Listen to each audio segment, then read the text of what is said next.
Vamos a invitar acá a Alejandra Pizarro. Ella es educadora diferencial, directora ejecutiva de la comunidad de organizaciones solidarias y redes sociales de la sociedad civil en Chile. Le damos un fuerte aplauso a Alejandra Pizarro, que nos va a hablar del tema reinvención.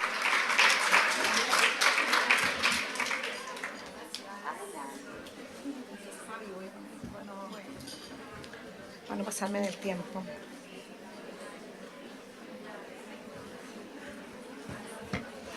Bueno, muchas gracias.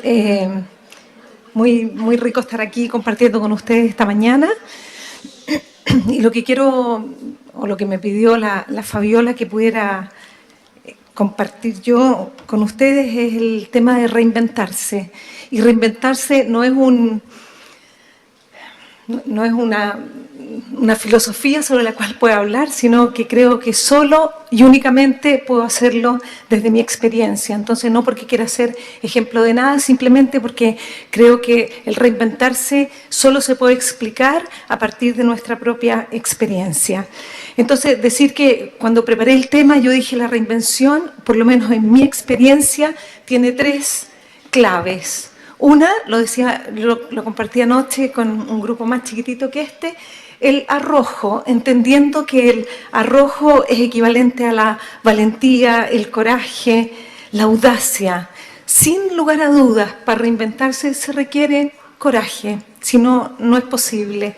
Segundo, intuición, entendía, como yo creo que la entienden ustedes, como aquella certeza de saber algo sin que haya pasado por la razón. Y normalmente, al menos así, está en el colectivo, en el inconsciente colectivo. La intuición es más femenina que masculina, pero yo creo que cada vez más es una condición humana y cada vez más la requerimos también para la toma de decisiones. Y por último, el propósito, el sentido, eso que subyace en nuestra existencia. Mucha gente me ha dicho, oye, qué rara tu vida. No es muy rara. Yo la miraba de afuera y decía, pero de verdad no tiene nada de raro. Pero bueno, a partir de eso, estas 3 claves para mí me han dado la posibilidad de hacer lo que estoy haciendo hoy día y que, como dice Steve Jobs en su gran discurso en Harvard, cuando miro para atrás, logro conectar los puntos y por qué fue tan valioso tener el coraje de reinventarse.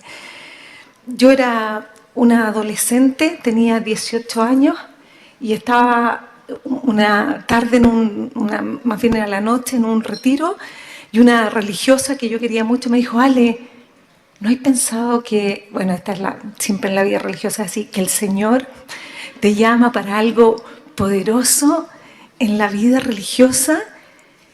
Les prometo que es verdad. Yo miré y dije, pero me estáis tomando el pelo. O sea, ni una posibilidad, no porque yo no lo hubiera querido, sino que porque nunca sentí que era posible para mí.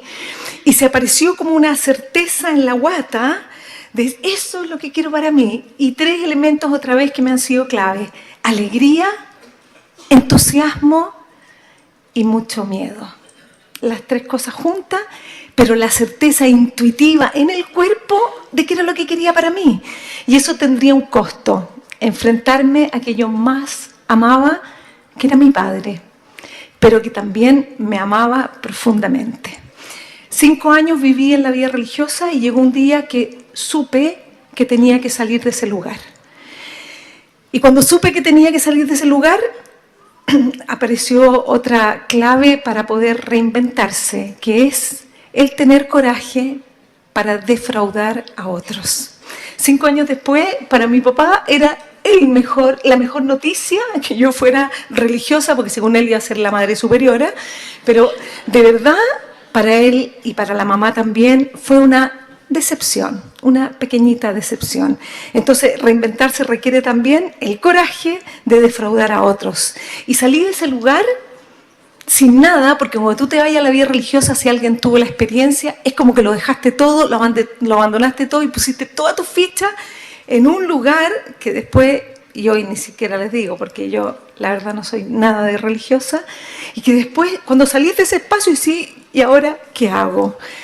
Y apareció una posibilidad que era la educación. 10 años estuve en el mundo de la educación Y bueno, hice clase de religión, porque ¿qué otra clase iba a hacer?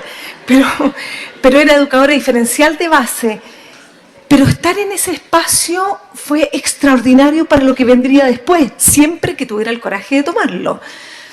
Y me acuerdo que me llamaron un día y me dijeron, ¿tú estarías ahí disponible para hacer clase de religión? Van a cachar que edad tengo, que ya soy vieja, pero año 83 en Chile se hizo obligatoria la clase de religión.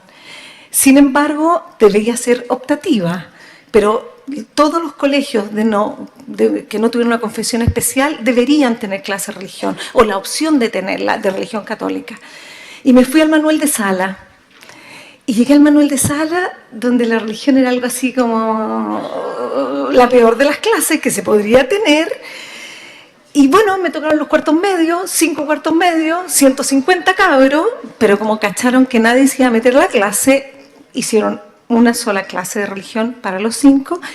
Y yo llegué a esa clase y habían 6 alumnos. Y yo dije, ¿por qué están aquí? ¿Qué están haciendo aquí?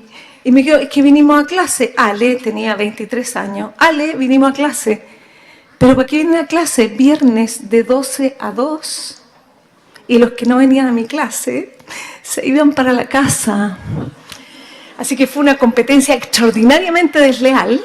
Sin embargo, una experiencia preciosa con gente extraordinaria, que hicimos de la clase de religión lo que de verdad debería ser la religión, pero yo creo que perdió un poquito el norte, pero esa es una opinión personal, la búsqueda del propósito en la vida.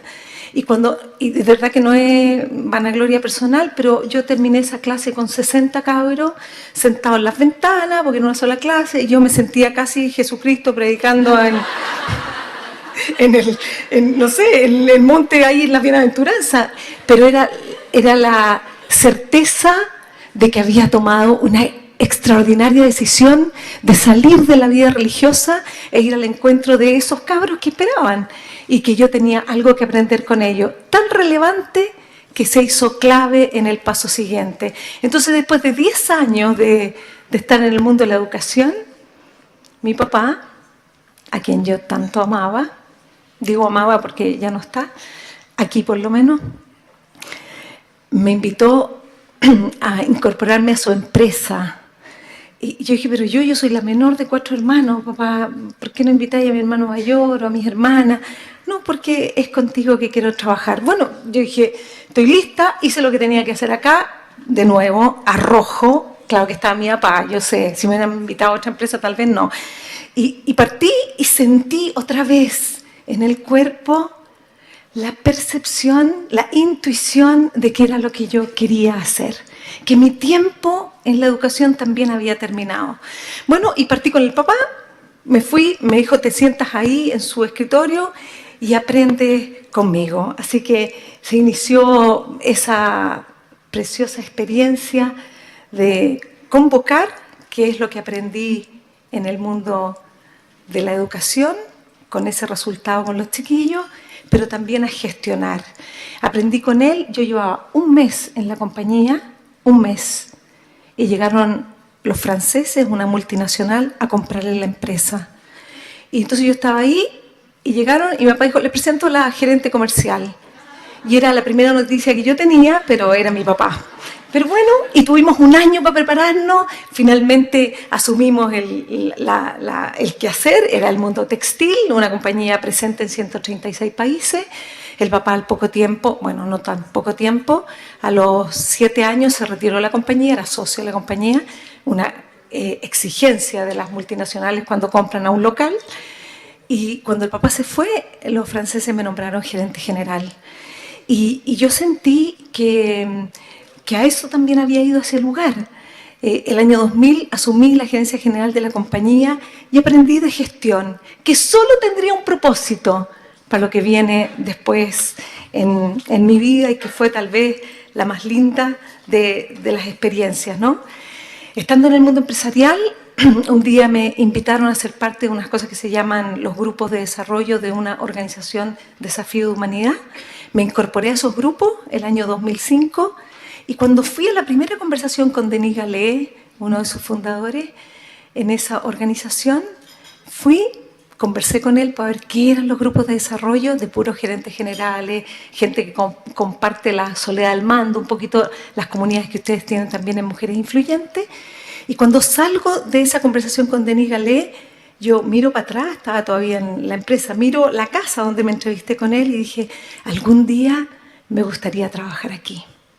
Y eso es también reinventarse, ¿no? Decirle a la vida lo que quiero de la vida.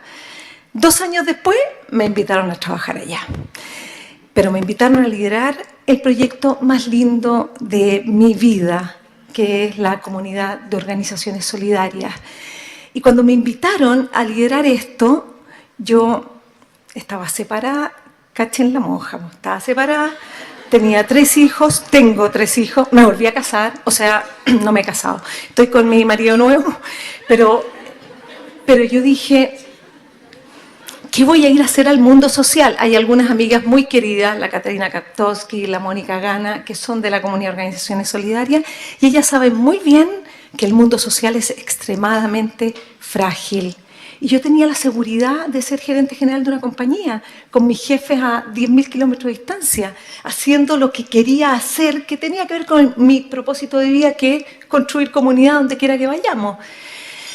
Y cuando le dije a mis hijos, adolescentes ellos, todos, esto fue hace 10 años, mi hijo mayor me dice, mamá, recuerden que yo estaba separada, mamá, tu primera responsabilidad es mantener el estándar económico de esta familia.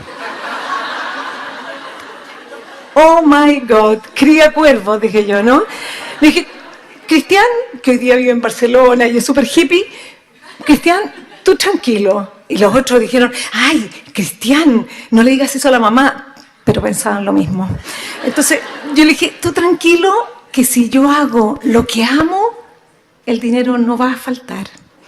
Tomé la decisión y bajé nuestros gastos en un 40%, porque gané un 40% menos.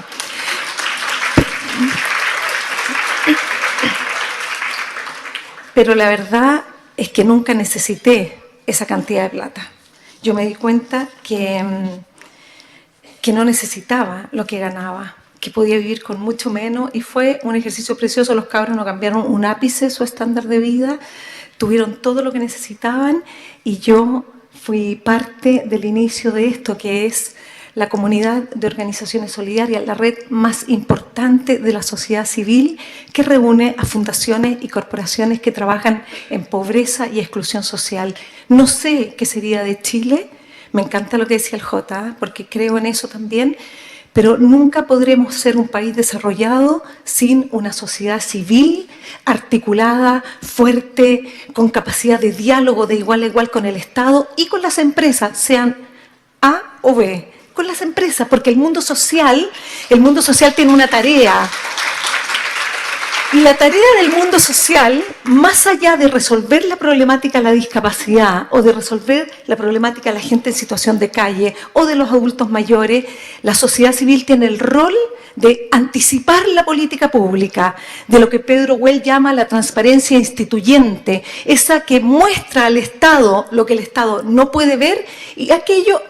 Bueno, tal vez tiene razón el Jota, que a la empresa no le interesa, tal vez ahora le va a empezar a interesar, pero también es garante de la democracia. Por eso que nunca podremos ser un país desarrollado sin sociedad civil. Nosotros no hacemos cosas buenas, ¿verdad, Catarina? Hacemos cosas necesarias para tener el país justo que Chile entero merece. Por eso que la sociedad civil es el tercer actor, Estado, empresa y sociedad civil. Y a mí me ha tocado liderar esto. Imagínense, ¿qué necesitábamos? Cuando partimos habíamos logrado convocar a 60, hoy día son más de 200 y subiendo, porque pronto se va a incorporar la Bárbara con Soy Más.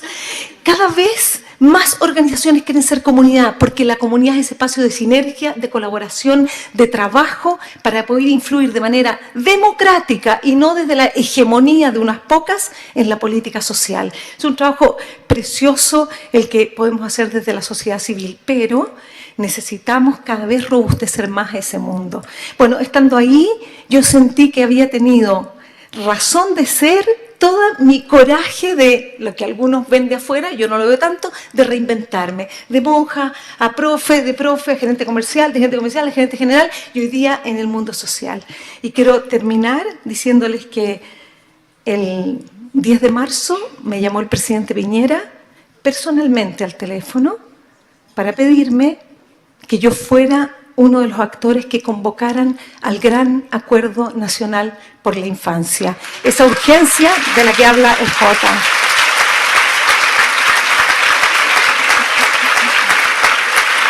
Me dice, como el presidente, Alejandra, usted es entusiasta, me dijo 3 cosas. Está comprometida y quiere hacer los cambios. Y desde aquí lo puede hacer mejor. Yo dije, presidente, lo puedo hacer, estoy disponible desde la sociedad civil porque esa es mi vocación. Y sin duda alguna, hoy día tengo un compromiso en el alma con lo que es el Sename, porque el Sename nos duele a morir.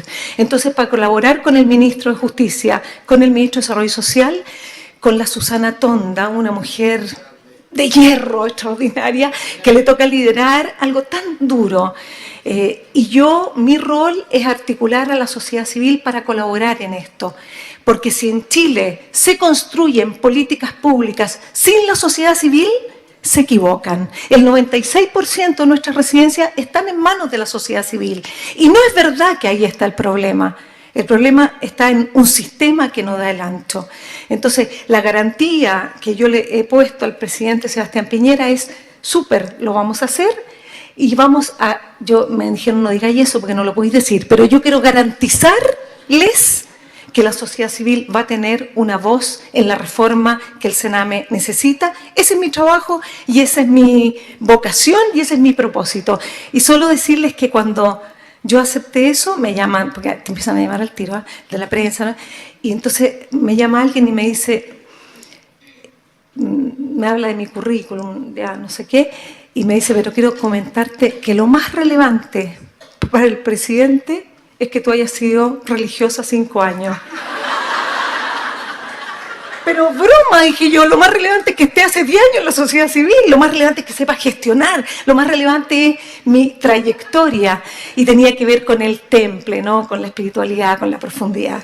Entonces, es notable que llegar al lugar donde he soñado llegar y probablemente desde el que me retire, no tengo idea, tenga que ver con el primer paso que di cuando tenía 18 años. Reinventarse para mí ha sido estar dispuesta a abandonar espacios confortables y seguros para emprender lo que mi corazón, la pasión de la que hablaba Julián, y mi cuerpo, ojo con eso, la intuición me decía que era ahí donde tenía que estar.